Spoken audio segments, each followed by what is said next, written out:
घटना पर आधारित है।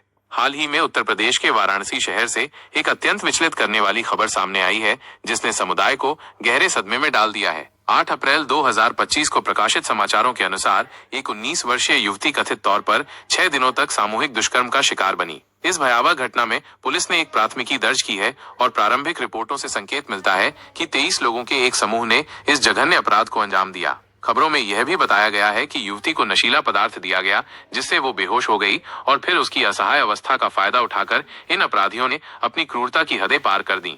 यह घटना न केवल कानून और व्यवस्था की स्थिति पर एक गंभीर प्रश्न चिन्ह लगाती है, बल्कि हमारे समाज में महिलाओं की सुरक्षा और सम्मान के प्रति व्याप्त गहरी चिंता को भी उजागर करती है। वाराणसी, जो अपनी प्राचीन संस्कृति, धार्मिक महत्व और गंगा नदी के किनारे स्थित घाटों के लिए विश्व भर में जाना जाता है, अब इस तरह के एक निंदनीय कृत्य के कारण सुर्खियों में है। इस घटना ने स्थानीय निवासियों के साथ साथ पूरे देश में आक्रोश की लहर पैदा कर दी है। विभिन्न नागरिक समूह और आम जनता सड़कों पर उतर आए हैं, इस अपराध के अपराधियों के लिए कठोरतम दंड की मांग कर रहे हैं। स्थानीय पुलिस ने इस मामले की संवेदनशीलता और गंभीरता को समझते हुए त्वरित कार्रवाई शुरू की है। समाचार रिपोर्टों के अनुसार कुछ संदिग्धों को पूछताछ के लिए हिरासत में लिया गया है और पुलिस अन्य संभावित आरोपियों की गिरफ्तारी के लिए छापेमारी कर रही है।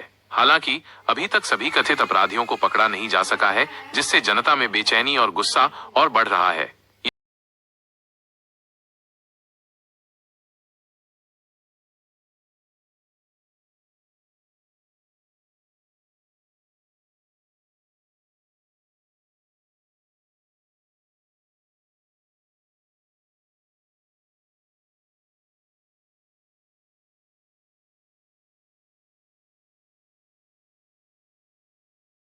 पर भी गंभीर सवाल उठने लगे हैं। स्थानीय निवासी और देश भर के लोग ये पूछ रहे हैं कि क्या एक ऐसी पवित्र नगरी में भी अब कोई सुरक्षित नहीं है, जिसे सदियों से शांति और आध्यात्मिकता का केंद्र माना जाता रहा है। यह घटना केवल एक व्यक्ति या एक परिवार की त्रासदी नहीं है, बल्कि ये पूरे समाज के लिए एक गहरा आघात है। हमें ये समझना होगा कि महिलाओं की सुरक्षा केवल सरकार या पुलिस की जिम्मेदारी नहीं है, बल्कि इसमें हर नागरिक की एक महत्वपूर्ण भूमिका है।